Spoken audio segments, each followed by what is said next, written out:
likely in his final days there in Atlanta. But we know one coach that isn't going anywhere, and it is going to a bowl game. We just don't know which bowl game, and that's we'll talk to Kent Sterling a little bit about IU basketball, and I know he's a big IU guy as well, and IU football in the possible bowl games as well. But what a great win for IU, getting the old Oaken bucket back, beating Purdue, having 8 wins for the first time since 1993. Indiana University and Tom Allen. And, a lot of people, when a couple of years ago, when Tom Allen was hired, they were like, I'm not too excited about that. Well, I think he's proven a lot of people wrong. I think he's proven a lot of naysayers wrong, and he gets a contract extension. So we'll see how that plays out, but I'm really happy for him, and we're excited to see where he goes. Find out on Sunday where he goes to the where they go to the bowl game. So we'll see what happens there. 917-898-5816 is our digits. Also, speaking of coaching extensions, Penn State gives a 6-year extension to James Franklin, which very well deserved. I think Penn State has proven that they have turned their football program around. So Antonio Brown feels like, well, maybe he went too far. Maybe he hawked off too many people. But he wrote an apology for his inexcusable behavior. You think? You think, KB? We could give you a list of things to add to that apology list. I don't know that it's enough, but my God, and I don't think it's enough. I think he's burned enough bridges that I don't think he's coming back. Could be wrong. There might be a team that'll take a chance on him. So we'll see. Over in the MLB, speaking of apologies, Blake Snell apologizes for his reaction to the Tommy Pham trade. Some of you guys may have seen that on social media. That was not pretty. That was not pretty at all.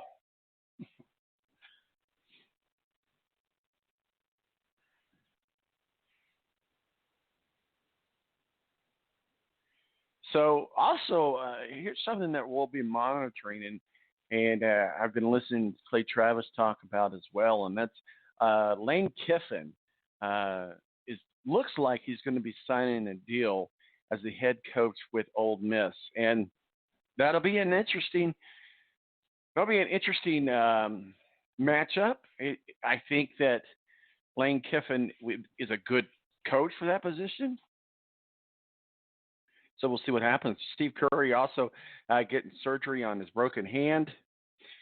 So coming up, we're going to be talking to Kent Sterling of KentSterling.com. We're going to be talking with him. But joining us now is Tony Donahue of the Tony D Podcast. Tony, how are you, sir? Hey, good, man. I got a couple minutes for you. Sorry about that. Oh, it's no problem, man. I was trying to publicly shame you, but you saved yourself. You redeemed yourself. I'm just kidding. No, I know you're totally busy. Thanks for joining us. Hey, let's get into these games. Obviously, big win for Oregon against Utah. I mean, one would think now that we know that it's going to be from the Pac-12 to get that final seat in the playoffs. What are your thoughts? Yeah, I think the Pac-12 is kind of. You weren't surprised last night that Utah lost. That was a big moment they've really never been in, and it was kind of surprising last week, I thought, at least to myself, when a lot of the experts were picking them to be in. They were picking them to represent the Pac-12 in as the number 4 team. Now, they probably would have been blown out to Ohio State anyway. We obviously know that that's not going to be the case.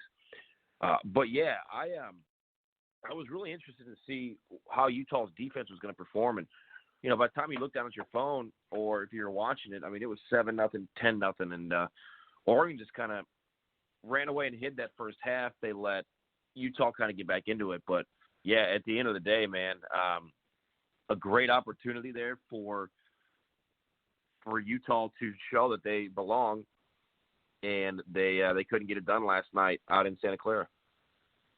Let's talk about the game going on here in town tonight, and that's Ohio State and the Wisconsin Badgers Big Ten Championship.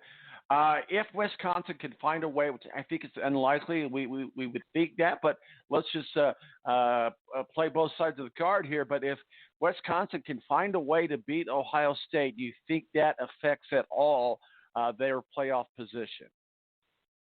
I think Ohio State's in no matter what. It'll be interesting to see, Tom, today how the approach that Ohio State takes. You don't want to overlook Wisconsin, and you still want to finish off the undefeated season. You don't want to have a letdown, or you don't want to play this game not at 100% and allow yourself to maybe get injured and make mistakes. So I think Ohio State is in no matter what happens today. I don't think Wisconsin will beat them. And I think that's going to move Penn State into the Rose Bowl if Wisconsin does lose. Wisconsin is going to go from possibly playing in the Rose Bowl to win to being probably the fourth Big Ten team to get a bowl bid. I think you're obviously going to go Ohio State. Then you're going to go Penn State, and then you're probably going to look at Minnesota at 10-2, and then Wisconsin at 10-3. If they lose today, could move them from something like the Rose Bowl to the Citrus Bowl or a smaller bowl. But, yeah, I think a great opportunity today for Baylor or Oklahoma to prove that they should be. And the Big 12 should get that last spot. If Oklahoma wins, I think they're in. I think if Baylor wins, they're in. So now all of a sudden you're looking at ranked number 6 right now, Oklahoma, ranked number 7, Baylor. They play. Whoever wins that, I think, is going to be that 4th team into the playoff as long as Georgia loses to LSU, Ohio State takes care of business, and Clemson takes care of business. Well, you mentioned that LSU game. I think that's a game that a lot of people's got their eyes on. I mean, is it going to be the new school or the old school? I mean, this year is one of the last of the holdouts that came over from the dark side. LSU is officially arrived, I think, and I really have enjoyed watching LSU, and I think that they'll beat Georgia, and I think that's just going to be a big upset right there. I mean, that's a great call out of you, Tom. It could happen. I mean, Georgia is a team that can get it done running. They got great quarterback play. But, man, LSU and the way that Burrow's been playing, I'm not sure I can call that. I would love to see it because I'm like you, Tom. We like to see chaos. We like to see upsets. We like to see teams that, oh, man, let's see what happens if this team wins. And I think the SEC right now, if you're on the board or you're a school in the SEC with revenue sharing, I think you're thinking, man, if Georgia is going to win today, Georgia's in. LSU's not going to fall out of the top 4. We can get 2 teams into this bad boy, and all of a sudden you got revenue sharing and a better chance to win the national championship if you're in the SEC conference. So it's going to be interesting. I don't think LSU is going to lose today. But as you know, Tom, and what we saw last night to kind of kick this thing off, anything can happen. Anything can happen, and I tell you what, if we're talking about chaos and upsets, let's look over at the ACC. Number 3, Clemson against number 23, Virginia. I mean, even though they're ranked at, I don't know, and I haven't seen the spread, but I think that if you're rooting for an underdog and then you're rooting for an upset and you're rooting for chaos, a Clemson loss will give you will feed that appetite for you. Yeah, and Clemson's a team that people look at and say, okay, why aren't they number 1 when they're undefeated? Well, their schedule in the ACC just hasn't been probably what in the past, when the Virginias and the Virginia Techs and the Georgia Techs are down, it tends to make their schedule look a little bit softer than what it is. Yeah, I mean, if Clemson were to lose, you could make an argument that another one-loss school like Oklahoma could sneak in. If Georgia were to win, that'd get 2. So Clemson, yes, they're undefeated, and most people think they're in no matter what happens today. But a slip-up or a blowout, if they were to get blown out today for some reason, which I don't think will happen, Trevor Lawrence is too good. That offensive line is too good for that to happen. But if it were to happen, Tom, I mean, you kind of look at it and say, okay, maybe they don't deserve because they really haven't played anybody this year. No, absolutely. And then we always have that conversation about the strength of schedule. But let's talk a little bit about over there in the American division, number 20 Cincy against number 17 Memphis. This is a big rival, but a big another matchup. Desmond Ryder, the quarterback there for Cincinnati, has kind of been ailing. He didn't even play last week, and one all indications would think they would start this weekend against Memphis. But that's another game that a lot of people have their eyes on, especially for the bowl committee. Yeah, no, you're right, because this is a chance with Memphis being 17. They're right now ranked ahead of Boise. Boise gets Hawaii tonight in their conference championship. Cincinnati's right there at 20, followed by Appalachian State at 21. So I think the winner of Memphis and Cincinnati would be the highest, what do they call it, top 5, whatever it is, to be able to get to a bowl.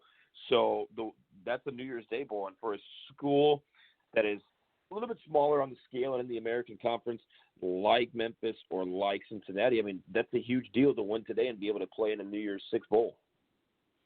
Well, we'll certainly see what happens. And when we got Bowl Sunday coming up tomorrow, we'll get into a couple of those bowls here in just a second, but just a couple lingering stories out there. There's some talk, at least fueled somewhat by Tua himself, that he may not that he's looking at his options. He may not go into the draft, as he feels like maybe his draft stock is down a little bit based on an injury, and he obviously wants to be in the top of the draft class. I'm not sure that's going to happen. So there is a possibility that he doesn't go to the draft.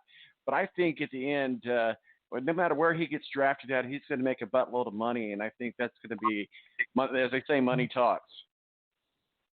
Well, yeah, and you mentioned it with the bowls. You know, we've seen this more and more over the last couple of years, where if you're a heck of a player or you're going to be a top 5 pick and your team's playing in, not to rip on any bowls and not to call anybody out, but not a marquee bowl, then why would you go play in that bowl? And if you're not projected to be a top 10 pick and you're Tua, why not come back, try to win a national championship and boost your stock to make a little bit more money? It'll be interesting to see how many players that know are going to be, top 5, top 10 picks in the NFL draft. Do they decide to, hey, you know what, I'm going to forego this bowl game because I don't want to get hurt and hurt my draft stock. So we've been seeing that more and more lately. I think it was Leonard Fournette a few years ago kind of started that trend. He knew he was going to be a top 5 pick, but LSU didn't have the best of seasons. I think they ended up in like the Texas Bowl or the Gator Bowl, and he said, you know what, I'm not going to risk my body. I'm not going to risk injury and a lot of money to we're going to risk a lot of my future to play in this bowl game and probably lose the game, and I don't want to sacrifice myself. So we'll see how many people decide, hey, I'm going to go for the millions in the NFL and not play in this bowl game. We were talking about the Red Box Bowl game for IU, but, I think there's been more and more buzz and chatter about them going back to the Pinstripe Bowl there at Yankee Stadium on the 27th. I think that's going to be more of a Michigan-Wake Forest game, but what are your thoughts about an Indiana, maybe North Carolina game there in the Pinstripe Bowl, again, for IU? Yeah. The thing with IU is, there was a lot of rumors, hey, it would be the Music City Bowl. Maybe they'll be down in Nashville. That'll be a quick ride for Bloomington. I've always thought they were going to end up in the Red Box Bowl.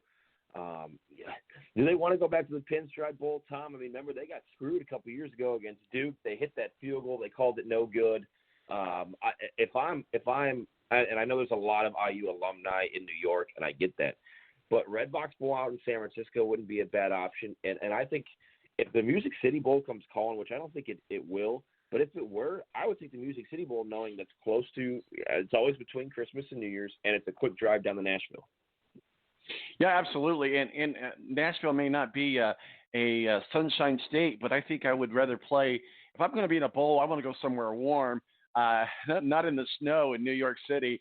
I don't think that I would like that, but I get it. I understand that. So let's talk a little bit about the major championships real quickly. Are we all in agreement that we think it's going to be LSU and Ohio State in the championship game? Yeah, I don't see Ohio State slipping up today. I don't see them slipping up in that first game of the playoffs, so I could definitely see that. And LSU should roll. I know you've got them losing today in an upset to Georgia. So, but I still think no matter what happens, Ohio State, LSU are going to end up meeting in that